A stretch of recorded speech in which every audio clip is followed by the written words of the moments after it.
بسم اللہ الرحمن الرحیم۔ شروع کرتا ہوں اللہ کریم کے بابرکت نام سے جو ظاہر اور چھپی ساری کائناتوں کا اکیلا خالق اور مالک ہے۔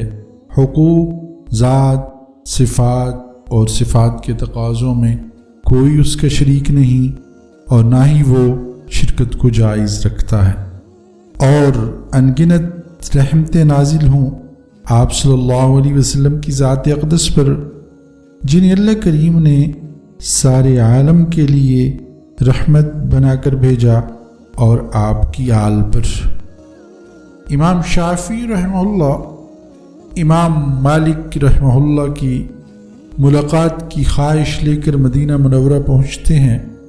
فرماتے ہیں جب میں مسجد نبوی میں پہنچا، دیکھا کہ ایک آدمی اونچے قد کا تہبند باندھے ہوئے ہے اور چادر لپیٹی ہوئی ہے، ایک جگہ بیٹھ گیا اور قال اللہ قال الرسول کا درس دینے لگا۔ لوگ اس کے ارد گرد بیٹھ گئے تو میں سمجھ گیا کہ یہی امام مالک رحمہ اللہ ہیں۔ یہ وہ ایام تھے جب امام مالک احادیث کا املا کرا رہے تھے، یعنی موطا امام مالک آپ لکھوا رہے تھے۔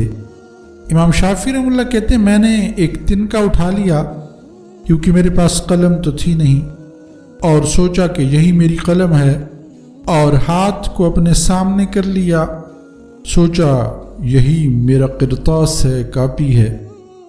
میرے پاس کوئی کاپی نہیں تھی، میں نے ہاتھ کو ہی اپنی کاپی بنا لیا اور اپنی زبان پہ اس تنکے کو لگایا جیسے میں اس سیاہی کو لگا رہا ہوں۔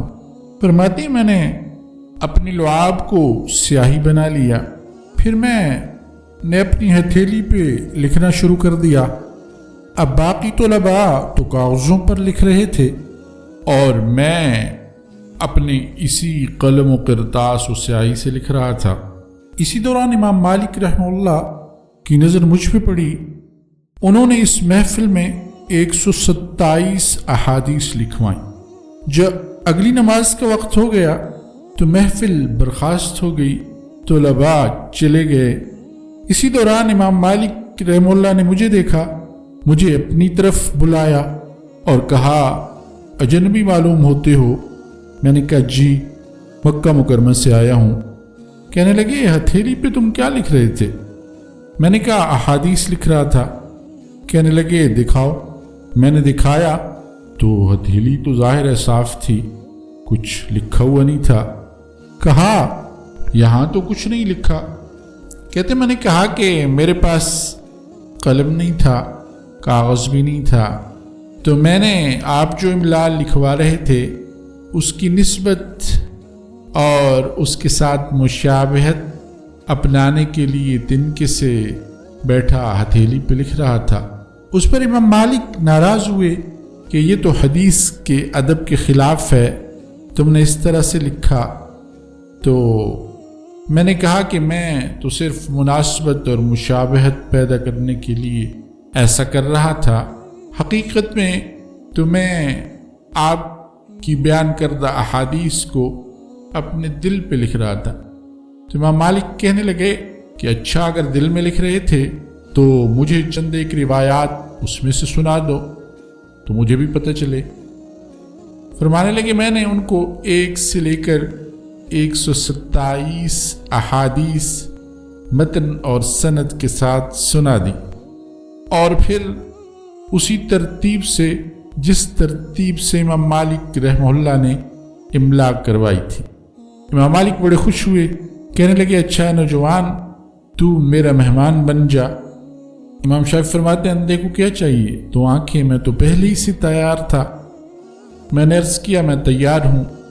امام مالک رحمہ اللہ گھر تشریف لے گئے۔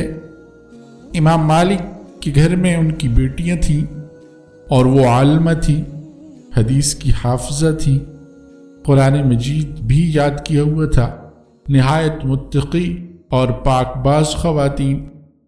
ان کے بارے میں روایت ہے کہ اتنا علم رکھتی تھی کہ امام مالک رحمہ اللہ کئی مرتبہ احادیث کا درس مسجد نبوی میں دیتے اور وہ پردے میں پیچھے بیٹھ کر حدیث کے درس میں شریک ہوتی۔ علمی معیار اتنا بلند تھا کہ ان کے شاگرد عبارت کی غلطی کرتے تو ان کی بیٹیاں لکڑی کے اوپر لکڑی مار کر آواز پیدا کرتی، جس سے امام مالک سمجھ جاتے کہ پڑھنے والے نے غلطی کی۔ آپ نے گھر جا کر بتایا کہ آج ایک عالم آ رہے ہیں اور وہ بڑے دانا ہیں، علم کا بڑا شوق رکھتے ہیں۔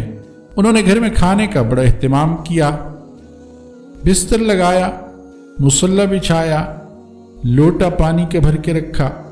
امام شافعی رحمہ اللہ نے کھانا کھایا، لیٹ گئے۔ صبح کو امام مالک رحمہ اللہ کے ساتھ مسجد میں آ گئے۔